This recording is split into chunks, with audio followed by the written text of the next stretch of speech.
Fake Minecraft vs Real Minecraft. Fake. Real.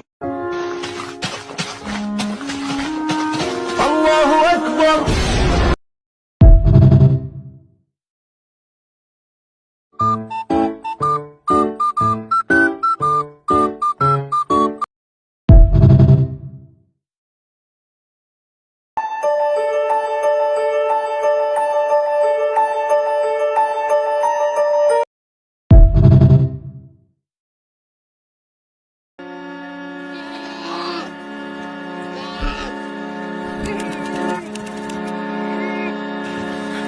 Well, you're not a good man, Arthur, but you're not all bad.